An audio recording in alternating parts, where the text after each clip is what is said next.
there are lots of other people on the campuses and in the state that think I work for them, so it's always a challenge being in this role. It's much like being a governor or a mayor, where there are many constituents, and all of whom I think they have the insight to help you lead the system, and it's always a challenge. The other thing that's a challenge is having the students here. I'm at that age where, you know, the students look like students and the faculty look like students, and it's hard to tell them apart. But I'm pleased to be up here with the governor, who I'll be introducing in a few minutes, and also with our STEM Teacher of the Year. We appreciate her being with us, and with Brian Morey, who is in charge of this wonderful facility and has done so much with Raytheon in terms of STEM education and Math Alive and so many other things. I want to thank Lynn for all that she's done running the Donahue Institute at the University of Massachusetts, which has been an intimate part of the STEM Summit since its inception. She and her team are to be congratulated on growing this important endeavor. I started off as a faculty member in chemistry and have been involved in STEM education throughout my administrative and teaching career, so it's something I take personally, and it's something that has been a challenge for the last several decades for me. We've made progress, but there's a lot more to do. And I'm very pleased that the University of Massachusetts, all 5 of our campuses, the system itself, and the Donahue Institute are helping to sponsor this event. We feel it is something very much worth the investment. Last month, I finished my 3rd statewide bus tour. I planned on only doing 1 bus tour, which was my first year to learn about the University of Massachusetts and Massachusetts itself.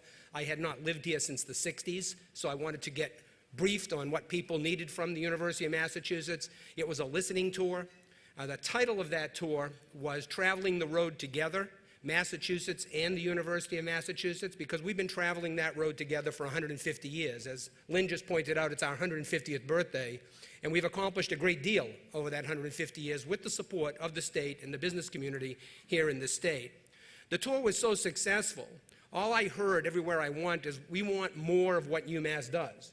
We want more of your programs, more of your economic development, more of what you do in terms of social well-being. Please come to our neighborhood, come to our city. Help us continue to grow our communities. So we had a second tour where we began to not only listen, but to tell and sell a little bit, as I like to say, the UMass story. Because public higher education has been challenged in this country. As state budgets have been challenged, state have cut higher education because we're one of the discretionary parts of the budget, and we have a revenue stream. We have students and families who can pay tuition, and so tuition has gone up. This is a national phenomenon. And it's something we've been fighting very hard because, as I like to say, when I was in school, you could graduate with no debt.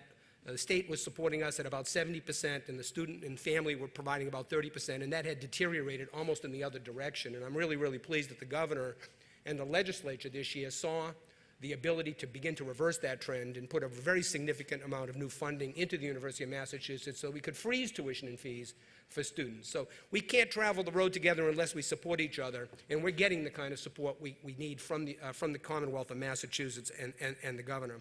To give you some insight on the impact, Lynn has mentioned some of this. We educate 72,000 students a year on our campuses, but we educate another 40,000 students through UMass Online. So there's over 100 to 110,000 students a year, every semester, every day, being impacted by the University of Massachusetts, and over 80 to 85% of those students are from Massachusetts. The other thing that we're very proud of is that our 15,000 graduates a year, 85% of them initially stay in Massachusetts, and about 66% of them never leave Massachusetts. So we have a huge impact on the quality of life in the state from both an economic and social perspective, because we're producing the educated citizens of the future. We're also a big business. We're a $3 billion business. Part of that is our research enterprise. We do over $600 million a year in federal R&D. And we're very, very, very excited about that role, because it is part of what we were built to do. Research on the pure side and the apply side to help the U.S., help Massachusetts, and help our local communities do things better. We are #1 in life science patents in the state. We are #1 in return on investment from technology that we create, that we license and put out there to provide income. We're #1 in the state. We're #1 in NIH funding in the state. We're very, very proud of our role as a research enterprise here in the state of Massachusetts. Now, let me just mention a few things we do in the STEM arena, and there are many, many things, so I'll just do some of the highlights. For example, we all know that if you talk to people from EMC or Raytheon or any of the pharma companies, that there are many jobs going unfilled because there are a glut of students out there who need jobs but don't have the right skill set to do the jobs that are needed by the companies. And most of those jobs require a STEM foundation. And that is part of what we're here to do, is to make that a very different outcome in the future by providing that foundation, expanding that pipeline, and putting the students with the skill sets that are needed out into the workforce so that these companies can thrive and not move elsewhere to find that workforce. UMass has stepped up to the plate in this arena. We graduate every year 5,000 STEM majors, if you include engineering as part of the STEM environment. That's a 50% increase at the baccalaureate level over the last 6 years. So we've gone 50% higher than we were 6 years ago in the production of baccalaureate students, and we've gone up 40% at the graduate level in the STEM arena over that period. 5,000 students a year in the STEM areas coming out of the University of Massachusetts. We can't do that alone. We do that with state support because the STEM programs are often among the most expensive on our campuses to run, both because of the faculty we need and the facilities we need. But we also work with a lot of industrial partners, and I want to mention a couple of them. Very recently, Sanofi, with its Cambridge-based biotech company, Genzyme, announced a new partnership with the University of Massachusetts, Boston, where they committed $1 million to the College of Sciences at UMass Boston, a college that has dramatically increased its STEM production over the last several years. And UMass Boston is our most diverse campus in the UMass system. Almost 50% of the students on that campus are underrepresented minority students, and a huge percentage of those students are women. UMass Boston will play a very key role in building this STEM pipeline going forward, and we very much appreciate what Sanofi has done to help us fund that. And the state has done with a new integrated science building, which is under roof and coming out of the ground and will be available this fall, which I think will help transform that campus and help us with the goals we have today. I was also part of an announcement about a month ago with Jeff Leiden at Vertex Pharmaceuticals. Vertex has committed $300,000 to work with 2 high schools in the city of Boston, Boston Green Academy and Excel High School. Students there will be able to compete for a 4-year scholarship, $25,000 a year for 4 years, a $100,000 package to go to any UMass campus and major in the STEM arena. And I can tell you, after that presentation, I had dozens and dozens of students coming up to me asking for a little bit more information on how they can compete for those dollars. Vertex intends to put more money into this program as it expands and moves into its downtown headquarters, and Jeff Leiden has pledged to work with other pharmaceutical companies to match this kind of program so that we have more of these kinds of programs feeding our students into our higher ed system. And then, not perhaps surprisingly when you hear about it, but I was surprised to see it, even our medical school. Now, our medical school is only about 1,100 students, mostly MD or MD PhD. We have no undergraduate students in the medical school. You would not expect that kind of entity to be particularly involved with outreach to K through 12. But the medical school has taken upon itself a significant role in the K through 12 arena, working with the North and Worcester Tech Academies in the Worcester area, providing pipeline programs and faculty to teach in those programs to get young people excited about STEM programs, particularly leading to health professions. Moving forward. On my first bus tour, I visited with the students at the Northern Technical School, and it was unbelievable. It's like a 95% success rate of them going on to college and majoring in a STEM program. It's a very, very successful program. The medical school also opens up its laboratories every year to about 200 high school students who actually come onto the medical school campus and work with the faculty there in summer programs and others to enrich their educational experience in the STEM area.